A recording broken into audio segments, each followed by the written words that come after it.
આજરોજ રવિવારના દિવસે રાવપુરા મચ્છીપીઠ વડોદરા મુસાફરખાના મસ્જિદમાં ચાલતા મદ્રેસાએ તરબિયતે દીની તાલીમમાં પડતા બાળકો માટે તજવીદથી સુરત પડવાનું સ્પર્ધાનું આયોજન કરવામાં આવ્યું હતું, જેમાં મદ્રેસામાં પડતા નાના નાના બાળકોએ ભાગ લીધો હતો.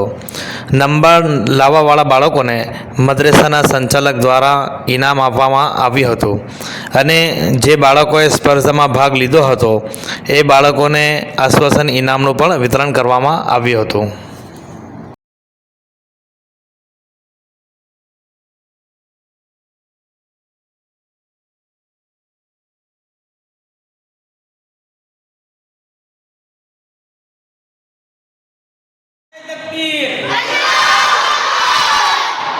नारे रिसाला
રાવપુરા મચ્છીપીઠ વડોદરા મુસાફરખાના મસ્જિદમાં ચાલતા મદ્રેસાએ તરબિયતે દીની તાલીમ મદ્રેસાના સંચાલકે બાળકો સાથે વાતચીત કરી હતી અને જણાવ્યું હતું કે જેવી રીતે આપણે સ્કૂલમાં ધ્યાન આપીએ છીએ એવી જ રીતે દીનની તાલીમ લેતા પણ મદ્રેસામાં ધ્યાન આપવું ખૂબ જ મહત્ત્વ અને જરૂરી છે. એ વિશે એમણે બાળકો વિશે વાતચીત કરી હતી.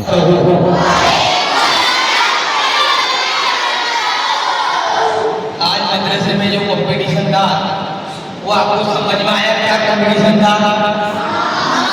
दो सूरतें कुरान पाक में आखिर में है जो हमको नमाज में पढ़ना होती है, वो सूरतों को लेकर कंपटीशन हमारे इमाम साहब की तरफ से था कि जो बच्चे अच्छी तरह से अच्छे तलफ़्फ़ुज़ के साथ पढ़ेंगे उनको इनाम दिया जाएगा. सभी बच्चे जैसे जो इनाम के हकदार हैं सबने अच्छी तरह ही पढ़ा है और माइक में आकर पढ़ना और किसी के बस की बात होती नहीं है और आप लोगों ने इतनी अच्छी कोशिश की तो अल्हम्दुलिल्लाह सबको इनामों से नवाजा जाएगा. हमारे मोहल्ले के खिदमत गुजार रेजू भाई है, अपने इरफान भाई है, इमाम साहब के हाथों से इनाम दिया जाएगा और आइंदा इतवार को या उसके बाद वाले इतवार को भी इसी तरह की कॉम्पिटिशन रखी जाएगी और इनाम दिया जाएगा. तो आप लोग स्कूल के साथ साथ मदरसे की पढ़ाई में भी तवज्जो देंगे ना इंशाअल्लाह. तो यहाँ पर वही चीज़ सिखाई जाएगी ज़्यादातर जो अभी हम नमाज में हमको काम आ सकती है. अभी कितने बच्चे ऐसे भी होंगे कि शायद हमको नमाज पढ़ते भी आते होंगे, गुस्ल करते आता होगा, वुज़ू करते आता होगा, लेकिन कुछ बच्चे ऐसे भी है कि जिनको अभी पूरी तरह से नहीं आता, तो उनको भी सीखने मिलेगा. उसकी भी एक कंपटीशन लगेगी कैसे वुज़ू कर सकते हैं, कैसे फर्ज नमाज 2 रकात पढ़ना है, कैसे 3 रकात मगरिब की पढ़ना है, कैसे वितर पढ़ना है, वो सब सिखाया जाएगा. लेकिन इतवार को उसकी कंपटीशन रखी जाएगी तो आप सीखो, कंपटीशन के अंदर भी हिस्सा लो और इनाम इनाम भी पाओ। और हमारे ये तीनों हाफिज जी के लिए भी आप दुआ करें, वो आपके लिए इतनी मेहनत कर रहे हैं। अल्लाह को तीनों दुनिया में अमजद दे और आप जो भी इबादत करें अल्लाह को कबूल